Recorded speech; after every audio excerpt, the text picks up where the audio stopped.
Hundreds of officers were desperately searching for a missing 6-year-old girl, vanished without a trace in the merciless desert heat. Police drones scanned endless dunes. Helicopters circled for hours, and still they found nothing. No footprints, no signs of life. Hope was slipping through their fingers like sand, until 2 police dogs, Max and Roger, suddenly froze mid-stride. Their ears shot forward, their muscles tensed. "What is it, boys?" Detective Mike whispered. Then they growled, a deep warning growl that rolled across the scorched wasteland. Their handler's heart sank. These German shepherds never stopped, never hesitated unless something was catastrophically wrong. The desert wind carried a scent, fear, terror, and something far more sinister. Something had triggered them. Something desperate, something dangerous. And without warning, they exploded forward into the brutal terrain. Officers scrambled after them, confused and breathless, unaware that just miles ahead, something waited in the shadows. But nothing, absolutely nothing, prepared them for what the dogs discovered. There she was, 6-year-old Mary Jane tied brutally to a towering cactus, ropes cutting into her small wrists, her face streaked with dirt and dried tears. Before anyone could react, she lifted her trembling head, fresh tears spilling down her cheeks, and whispered 4 words that froze every officer in place. "He was watching us. Stay until the end, because this story will leave you speechless." Before we start, make sure to hit like and subscribe. And really, I'm curious, where are you watching from? Drop your country name in the comments. I love seeing how far our stories travel. The remote desert community outside Red Mesa woke up to an ordinary morning. One of those quiet, still days when the heat shimmered off the sand and nothing seemed to move. But that tranquility shattered the moment. A panicked voice exploded through the police radio. "Dispatch to all units. Missing child reported. 6-year-old female. Name, Mary Jane." Within seconds, patrol cars tore across gravel roads. Officers burst from their vehicles, boots crunching against rock and sand. The entire region seemed to freeze. Missing children were unheard of here, almost impossible. Something felt wrong immediately, horribly wrong. At the edge of a weathered desert home, Mary Jane's mother stood shaking violently, gripping a small pink hair ribbon that belonged to her daughter. Her eyes were red and swollen, her voice shattering every time she tried to form words. She was playing right there. "I just went inside for a minute, and when I came back, she was gone." The father wasn't holding up any better. He paced frantically, hands gripping his head. "This doesn't make sense. She never leaves the yard. She knows better." His voice broke. "Someone took her. I know it." Detective Mike exchanged a dark glance with his partner. They had worked these cases before. The panic, the disbelief, the raw fear. But there was something else here, too. Something colder, more calculated. The mother pointed to the ground, her hand trembling uncontrollably. "There," she choked out. "Small footprints. Mary Jane's footprints." But beside them were drag marks, uneven, disturbed sand. And next to those, massive boot prints. Something far heavier, far stronger, had moved through this place. Detective Mike crouched low, studying the ground with a trained eye. The sand told a story, and it was one that made his stomach turn. He could see where Mary Jane had been playing, small impressions in the dirt near a pile of rocks she'd been stacking. Normal, innocent, a child's game interrupted. Then the pattern changed. Her footprints became erratic, stumbling, panicked. They zigzagged desperately toward the house, before stopping abruptly. That's where the drag marks began. 2 deep grooves carved into the sand, where small feet had been pulled backward. Beside them, the boot prints, massive, deliberate, heavy with purpose. Size 12, maybe 13. Deep impressions that suggested someone tall, powerfully built. "Mike," his partner's voice was tight. "Look at this." Detective Mike stood and followed the pointing finger. The boot prints led away from the house, but they weren't walking prints. They were running prints, spaced far apart, the front of each impression digging deeper than the heel. Whoever had taken Mary Jane had sprinted away with her, carrying her weight like it was nothing. Mary Jane's father saw it too. His face went white. Oh God! Oh God! No! He stumbled backward, and his wife caught him, both of them collapsing into each other. Detective Mike turned away, jaw clenched. He'd worked missing persons cases for 15 years, and he knew what those drag marks meant. This wasn't a child who wandered off. This was a predator who had watched, waited, and struck the moment the parents' backs were turned. He pulled out his radio. Dispatch. This is Detective Mike. Confirm abduction. I repeat. Confirm abduction. We need K9 units immediately. And get air support back out here. The voice crackled back. Copy that. K9 en route. ETA, 12 minutes. 12 minutes. Detective Mike stared out at the endless desert, stretching in every direction. The sun was climbing higher, the temperature already brutal. Every second mattered. Every minute Mary Jane was out there. The trail grew colder, the danger more severe. He knelt beside the mother, keeping his voice steady despite the urgency screaming through his veins. We're bringing in our best tracking dogs, Max and Roger. If there's a trail, they'll find it. The mother looked up at him, her face desperate, pleading. Please, please find my baby. Detective Mike nodded once, firm and resolute. We will. But as he stood and looked back at those deep, menacing bootprints disappearing into the desert, a cold dread settled over him. Whoever had taken Mary Jane knew this terrain, and they had a head start. The K9 unit arrived in a cloud of dust, the truck doors flying open before the vehicle even stopped completely. Max and Roger leaped out, two powerful German shepherds with dark, intelligent eyes and muscles rippling beneath thick coats. Their handler, Officer Stevens, didn't waste time with pleasantries. Where's the last known location? Detective Mike pointed to the disturbed sand near the house. Officer Stevens led both dogs to the spot, letting them circle and investigate.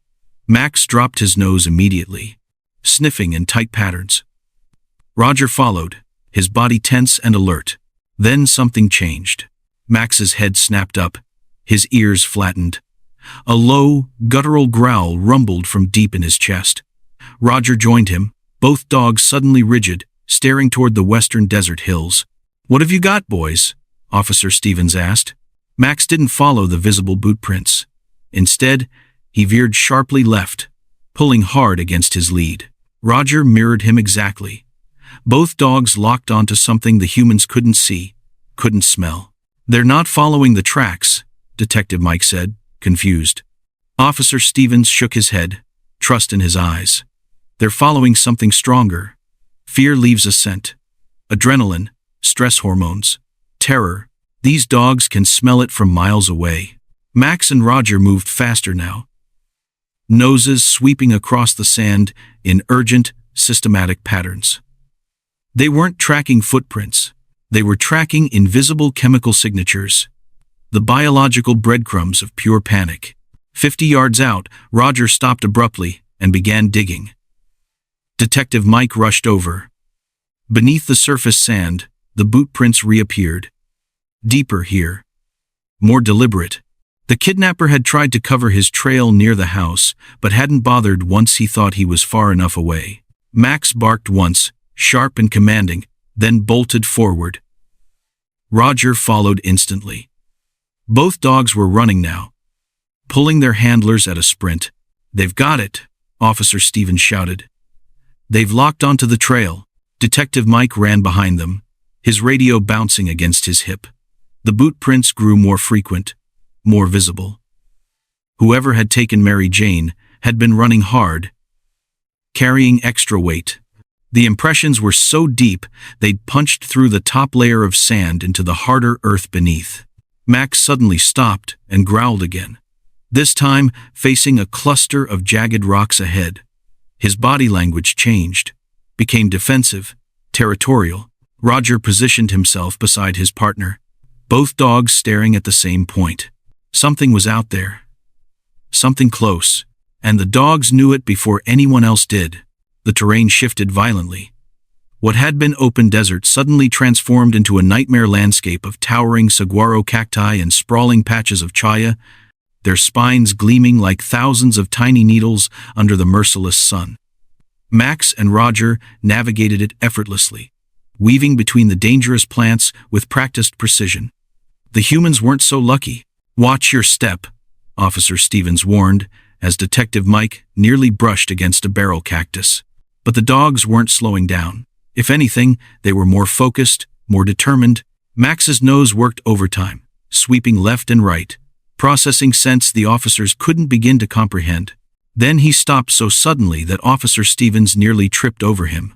Max was staring at something, his ears forward, his body trembling with intensity.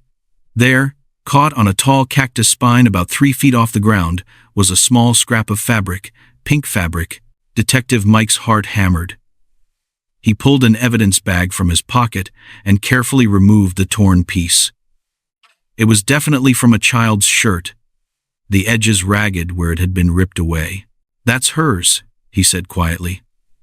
Mary Jane was wearing pink. Officer Stevens examined the cactus more closely. She didn't brush against this accidentally. Look at the height. Someone carrying a struggling child would have come right through here. Roger barked sharply and moved forward, his nose pressed close to the ground. The sand here told a different story than before. The boot prints were deeper, more erratic, and beside them, something new. Small heel marks. Frantic, desperate impressions where Mary Jane had dug her feet into the sand, trying to slow down, trying to resist.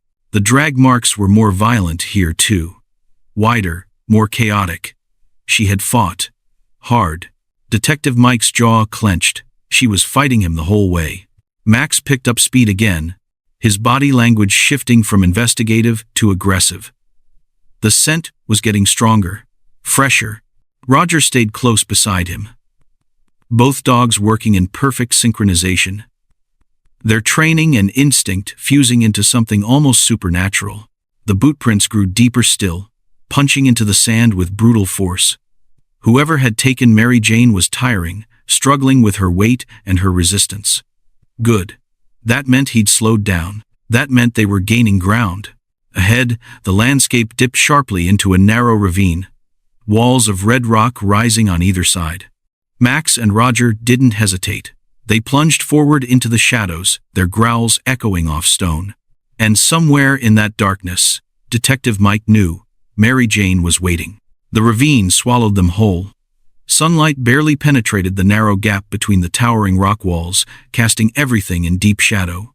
The temperature dropped instantly, the air thick and still. Max and Roger moved faster now, their paws scraping against loose gravel as they descended deeper into the canyon. Then Max froze. His nose pressed against a flat rock, and he whimpered. A sound Detective Mike had never heard from him before. Officer Stevens knelt down and examined the spot. Blood, small droplets, dark and dried against the pale stone. "She's hurt," Detective Mike breathed, his chest tightening. Roger barked once, urgent and commanding, then bolted forward around a sharp bend in the ravine. Max followed instantly, both dogs disappearing into the shadows. The officers sprinted after them, boots slipping on loose rocks, their breaths coming in ragged gasps. And then they saw her. Mary Jane was slumped against a massive saguaro cactus in a small, hidden canyon. Thick rope bound her tiny wrists and ankles, wrapped so tightly the fibers had cut into her skin. Her pink shirt was torn and filthy, stained with dirt and blood. Her face was streaked with grime and dried tears, her lips cracked from dehydration. But she was alive. "Mary Jane!" Detective Mike rushed forward, dropping to his knees beside her. "Mary Jane, can you hear me?" Her eyes fluttered open, unfocused and dazed. She tried to speak, but her voice came out as barely a whisper, her throat too dry to form words properly. Officer Stevens was already on his radio. "We found her. I repeat, we found her. We need medical immediately. Location is the Eastern Ravine, approximately 3 miles from the residence." Detective Mike pulled out his knife and carefully began cutting through the ropes. His hands shook with a mixture of relief and rage. The bindings were brutal, tied with the intent to hurt, to immobilize completely. Mary Jane winced as the circulation returned to her limbs. "You're safe now," Detective Mike said softly, wrapping his jacket around her small shoulders. "You're safe." Max and Roger positioned themselves on either side of her, their bodies tense but protective. They weren't celebrating. They weren't relaxing. Their ears were still up, their eyes scanning the canyon walls above. Mary Jane's head lifted slightly, her eyes widening with sudden terror. Her cracked lips moved, forming words that sent ice through Detective Mike's veins. "He was watching us." Detective Mike's blood ran cold. "What did you say, sweetheart?" Mary Jane's small body trembled violently, despite the jacket wrapped around her. She stared past him, her eyes fixed on the rocky cliff walls towering above them. When she spoke again, her voice was barely audible, each word broken by fear. "He said he'd come back." Officer Stevens spun around, his hand instinctively moving to his weapon. He scanned the ridgeline, searching for any sign of movement. The canyon suddenly felt smaller, tighter, like a trap closing around them. "When did he say that?" Detective Mike asked gently, keeping his voice steady even as his heart hammered against his ribs. "Before," Mary Jane's voice cracked, "before he left. He said he'd come back for me." Max's growl erupted without warning, deep and threatening. His entire body went rigid, every muscle coiled like a spring ready to snap. Roger joined him instantly, both dogs turning to face the western cliff wall, their hackles raised, their teeth bared. They'd sensed something, someone. "Get down," Officer Stevens hissed, pulling Mary Jane closer to the cactus for cover. Detective Mike crouched low, his eyes following the dog's line of sight. There. A flicker of movement near the top of the ridge, too quick to be an animal, too deliberate to be wind. "He's up there," Detective Mike whispered into his radio. "Suspect is on the western ridge. I repeat, suspect is watching us from above." Max took 3 aggressive steps forward, his barking echoing through the canyon like gunfire. Roger matched him, both dogs creating a protective barrier between Mary Jane and whatever lurked on those cliffs. Their training was clear: protect the victim at all costs. Mary Jane started crying, soft, broken sobs. He was always watching, even when I couldn't see him. Detective Mike felt rage surge through him. This wasn't just a kidnapping. This was psychological torture. The kidnapper had wanted her to know he was there, had wanted her to feel helpless and trapped. "We need backup now," Officer Stevens said urgently into his radio. "Suspect is on site and potentially armed." Another movement, this time closer. Rocks skittered down the cliff face, disturbed by footsteps. Max and Roger exploded into action, barking furiously, their bodies vibrating with barely contained aggression. Whoever was up there was running, and the hunt had just begun. "He was up there the whole time," Mary Jane whispered, her voice trembling. "I could hear him walking, moving rocks."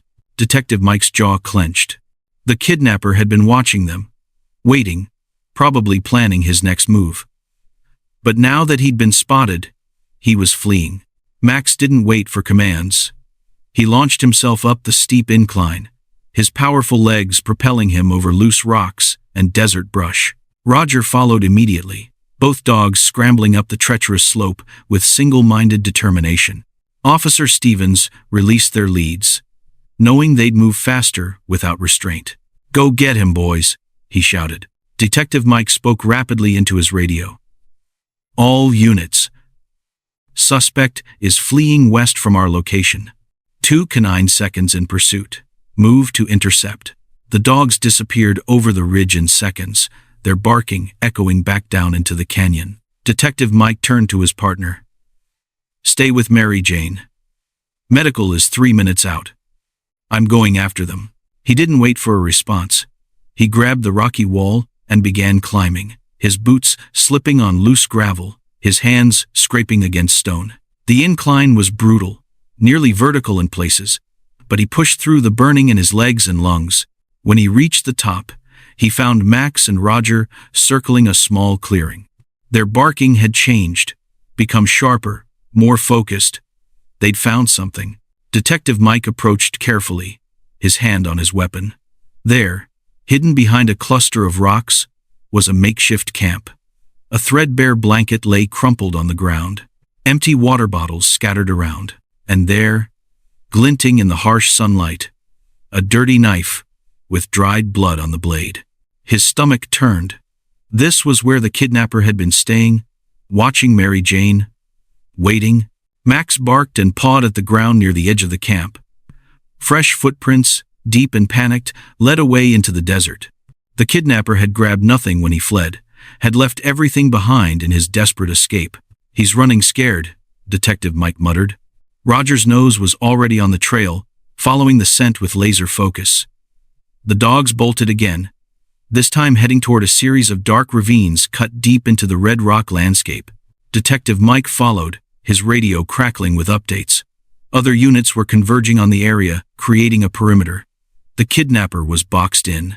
But cornered animals were the most dangerous. And this one knew they were coming.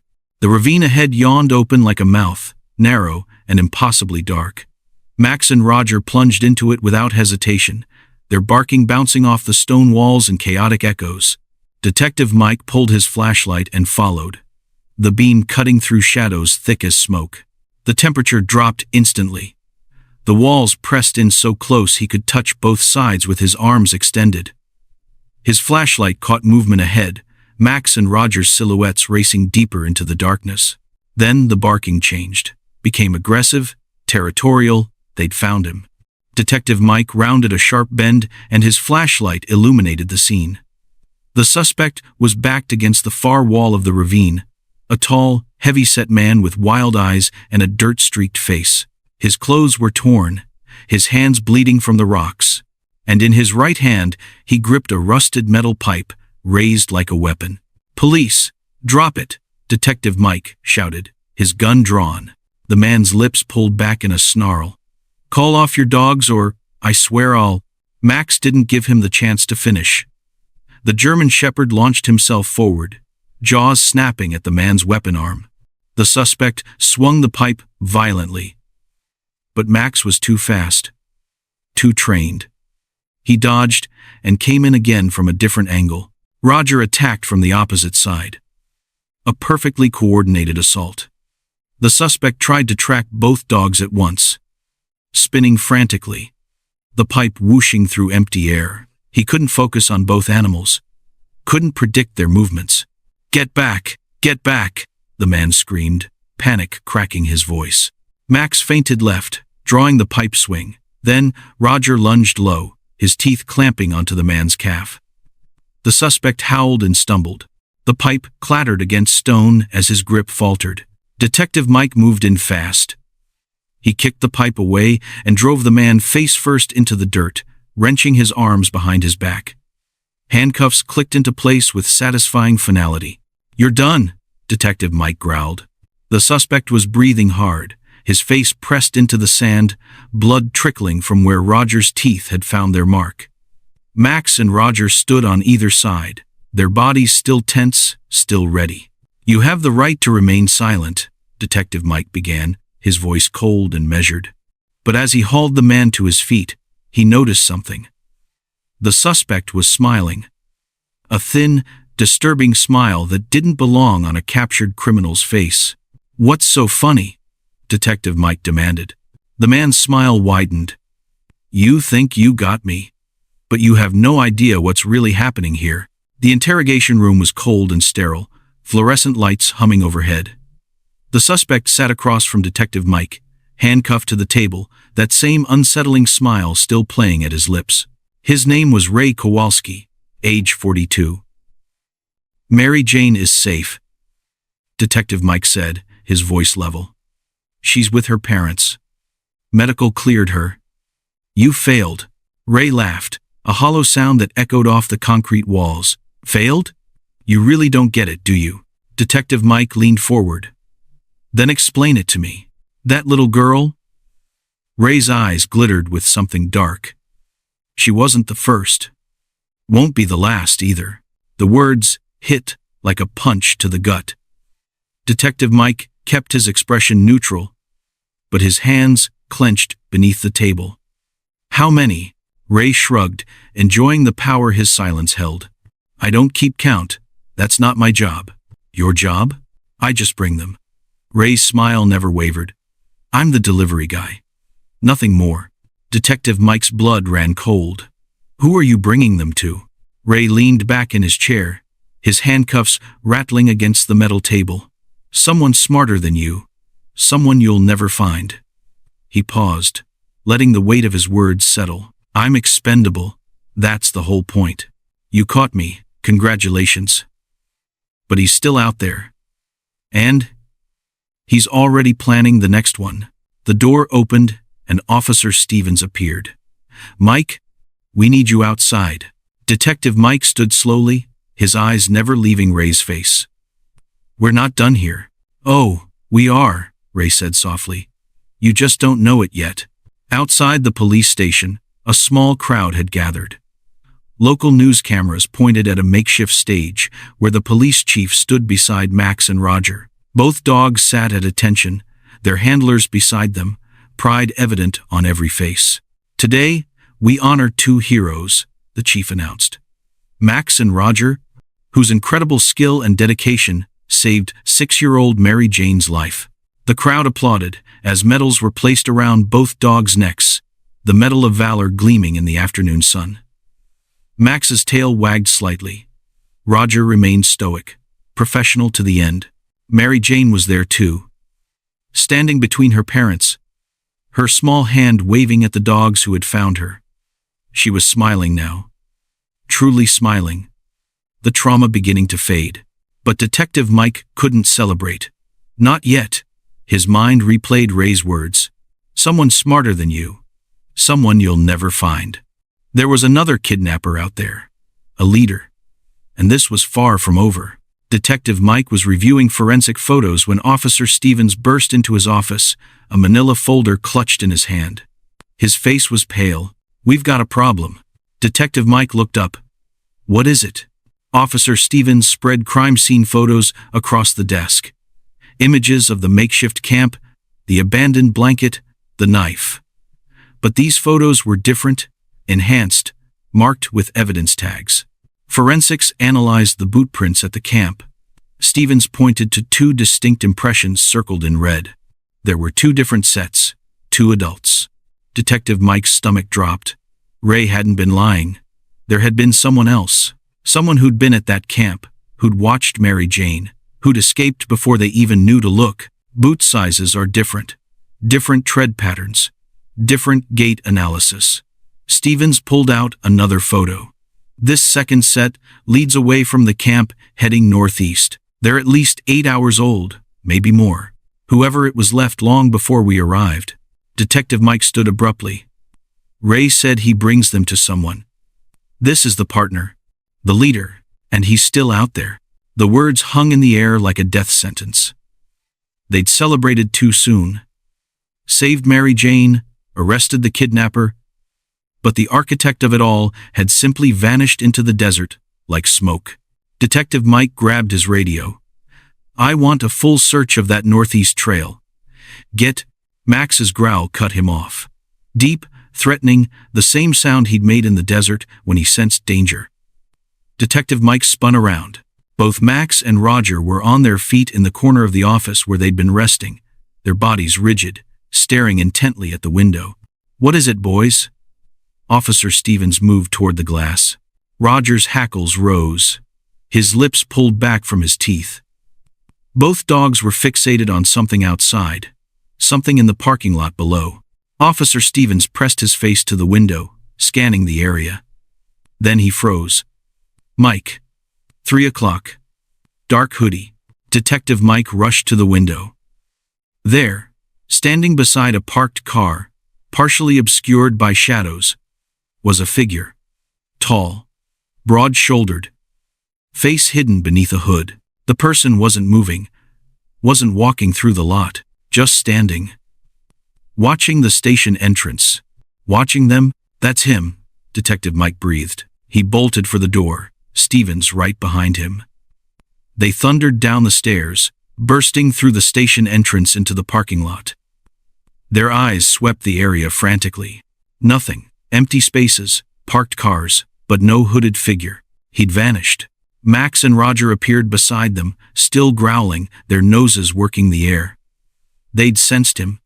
They knew he'd been there. Detective Mike's jaw clenched. The ghost was real, and he was sending a message. This wasn't over.